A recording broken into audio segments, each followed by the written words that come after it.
Okay, thank you, Gary, for that. I wish I had something for everybody here, but what I'd like to do is go through this slide. And I'll apologize in advance if I've got some numbers wrong.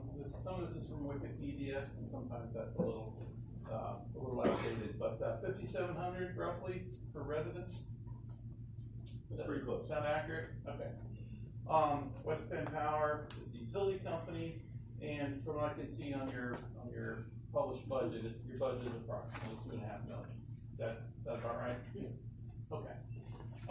And I had to make a little bit of a guess on your budget for electricity, but in my experience, around $8,000 is what we would see for a township this size. And that includes, traffic lights, security lights, this building, that sort of thing. Does that ring true? Any of the numbers people here? A little low, but is it? Okay.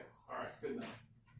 So, as Gary was saying, there's a really unique opportunity here in southwestern Pennsylvania with the combination of plentiful natural gas, really, really low prices for natural gas, and the advent of lower and lower cost solar panels. And we've hit this intersection where microgrids make a lot of sense. And I'm going to get into what that is in a second. But just at a high level, for a township the size of Union, there's an opportunity to potentially install microgrid and net of your operating costs, fuel, debt, operating maintenance, generate $200,000 in new revenue for the community. And by the way, this is where people say that sounds too good to be true. So I'm aware that I have to prove that sort of thing. But let's go to this slide, which is what is a microgrid.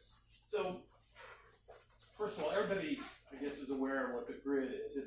It's the power lines, it's the transformers, everything going off into the distance. That's the grid, and it's maintained by your local utility company. And the unfortunate thing with the grid, the way it is today, is it basically was designed decades ago. And then, they've tried their best to keep up with it, but there's that analogy of trying to perform surgery on someone as they're running a marathon. It's just nearly impossible to keep upgrading something like that when we need it to run our lives. And so they fall a little farther behind every year. But what's possible with a microgrid is, imagine if you could draw a dotted line around this building, or a college campus, or a hospital, or something like that. And within that dotted line, you're no longer constrained by limitations on upgrading equipment. Well, overnight you can reach the latest technology in a lot of different areas, and the bottom line result is you save a lot of money, and in this case you get a chance to generate a lot of revenue. So a microgrid, you can think of it as an island where you can either operate independent of the grid, or you can operate in parallel with the grid. And you also have a choice of how you want to generate your power. It might be solar power, it might be natural gas, and in this case, it's the combination that we're talking about. So if you could go to this slide real quick. I always kind of use this analogy. I keep a computer until it literally won't work any longer, and as a result, it just keeps getting slower and slower and slower. And when I finally upgrade after maybe 5 years, it's just astounding to me how fast it is compared to the old computer. Well, that's basically what goes on with the microgrid and what the opportunity is here. And if you could go to slide 5. We were awarded a contract with the Pennsylvania Turnpike to do 2 microgrids this year. And one of them is at the MSK Hutchinson Maintenance Facility. I don't know if you're aware where that is, but it's typical of the maintenance facilities operated by the Turnpike. And after going in and doing a study, we determined that after we accounted for all costs, all maintenance, all everything, they'll generate $300,000 in free cash flow from that facility, from that one facility.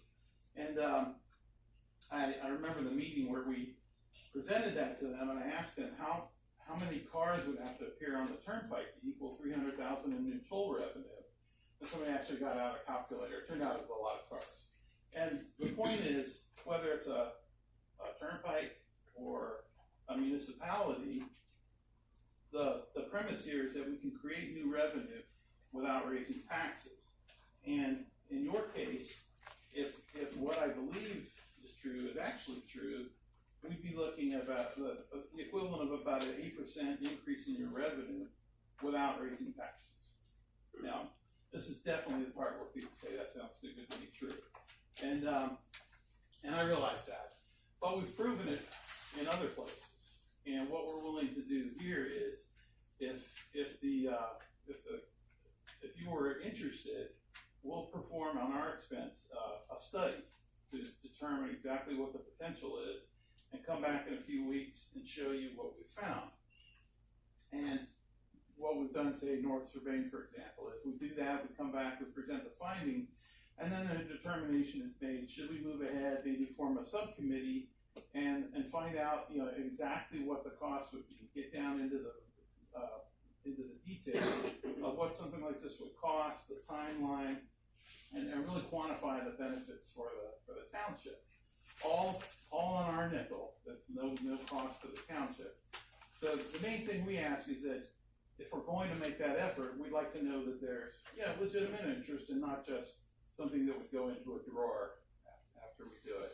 So from what I've seen preliminarily and what I've talked to Gary Sweat about, I see potential here. And what's interesting is rural communities like this actually have an advantage over more urban ones. You've got more room. In the case around here, I'm almost certain there's gas lines nearby because they're everywhere. So my hunch is we could do something here. And if you're interested, we'd be happy to do the study and then come back in a few weeks and let you know what we'll find out. So we did. Dave, could you describe what it would look like? The solar panels, how much acreage? Yeah, sure. So there's two components to the power production. There's solar and there's natural gas. So solar panels would be 8 to 10 acres, roughly. And basically the panels stand about this high. They're at a tilt like that, and it's row after row after row. We fill up that 8 to 10 acre field of solar panels. On the gas side, picture a 40-foot ocean container, and that's the size of the generator. So locating the gas is a lot more flexible because basically you can put an ocean container almost anywhere. And so the two of them in concert contribute to the total kilowatt hours produced. And the sun has its benefit, the solar has its benefits, and the natural gas has its benefits, and they actually work better together than they do individually, separately. So, for example, I haven't looked a lot around this building, but there might be a spot here where we could put the generator, and then you'd never have an electric bill for this building. Plus, all the excess would go into the grid, and then the utility company buys the excess power. And there's legislation in play, though, that talks about this. Right? There is, yeah. There's thank you. There is something called, this is a mouthful, it's the Pennsylvania Alternative Energy Portfolio Standards Act. And basically it was created in 2004 to encourage renewable energy in the state. And one of the things that it dictates is that if you invest in the kind of technology that's mentioned in the act, then every kilowatt hour you produce in excess of what you need will be bought by the utility company at what's called the price to compare, which is basically the retail price. And that's in the statute. You have to do it rain or shine. So you've got a built-in customer for all the excess energy that you generate. And that's really what makes this work. And it allows a community like this to create a new revenue stream using what's underneath your feet, using natural gas and using the sun. What's the life of the panels? The panels have a warranted life of 25 to 30 years, which that always kind of amazes me because there aren't many things that you can find that have a warranty that long. But they have what they call a linear warranty that says you can expect about 0.5% reduction in output every year. So in year 25, they warrant that you'll have 85% of the power that you were generating in day one. But at the same time, in general, the price of electricity is creeping so they kind of cancel each other out. And these projects are governed by the PUC? Yeah, the Public Utility Commission is the regulatory body overseeing this. The statute was written by the legislature in 2004, expanded and amended in 2007, and then it's basically stood as is until today. Is your company US owned? Yes, we are. Pennsylvania owned, actually. It is Pennsylvania? Where are you based? Pittsburgh. Who would be the build? From the point that we would say go, 6 to 8 months. But a lot depends on the time of year. The generator work can be done almost any time, but solar work, it's best to avoid January through February. It's just a little cold to be. There's a lot of nuts and bolts, and it's hard in the cold weather. Are the generators loud? It's 75 decibels at 30 feet, which I'm always told that's the sound of like a heat pump coming on, air conditioning. Could you repeat the decibels on it? 75. 75. Yeah. At 30. At 30 feet, that's right. That's right. And there's more because that's like the standard packaging. There's more that can be done with that. I think that's low, but I also think it's probably best to put it somewhere where sound might be less of an issue anyhow. Do you have any of these facilities close to Union Township? Not yet. Not yet. We're building the one up in just north of Greensburg. That one's going in as we speak. Do you have any that we could visit?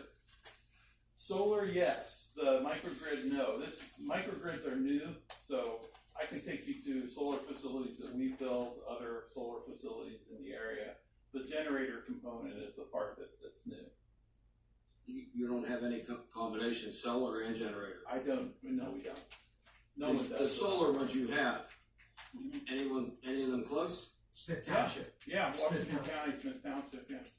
Could we do a nickel tour? But I would like you to share your proposal against your financials on it. Would you do that? Oh, absolutely, yeah. That would be the plan. We would, whoever your numbers person is, we'd sit down with them first and go through what's called a pro forma analysis, and we would just, every aspect of the financials are totally transparent. No, that's not what I'm asking, Dave. Okay, I'm sorry. The one in Smith, what you projected to Smith, could we see what you projected to them, and could we see the actual financials of that facility? I'm willing to share it with you, but we own it. We actually, that's one where we own it and we produce the energy. So Smith is just the location of it. They aren't the owner of it. I just want to compare what you're estimating to what it's actually going. I'm happy to share that. Yeah, I just want to clarify that they're not our customer. That's where it's located. Are these panels insurable? Oh yeah, we definitely insure them. Yeah, we would carry insurance on, theft. We've had them shot from time to time. I don't know why hunters like to do that, but sometimes they do. So it happens, but that's all covered. Okay, thank you. You had mentioned free cash flow about $250,000, Mm-hmm. so that insinuates debt. Yeah, that's right. A system like this goes for, and just Ballpark number. $3 million. Yeah, and there's a number of ways it can be funded, including us bringing a lease option to the table. So the township could actually lease the system from us, or bond. Frankly, there's probably 4 ways to fund something like this. And then you calculate about $250 in free cash flow after that. Right, right. And as is usually the case with a lease, I mean, like a car, for example, it's always cheaper to buy a car than to lease it, but there's reasons why people lease them sometimes. So, what we're doing, like with Penn Township, for example, we're in the process of laying out all the funding options, and we don't really care. So we just put them out on the table, and whichever one makes sense, and that's what we do. Typically, how do you amortize your debt? Is it 20-year to match the life of it? It is. Okay. Yeah, that's right. Do you have any privately owned? I'm sorry? Do you have any privately owned? You mean systems like this privately owned? No, we generally aim for communities like this, municipalities, government in general, and there's a reason for that. They seem to have 25 to 30 year lifespan.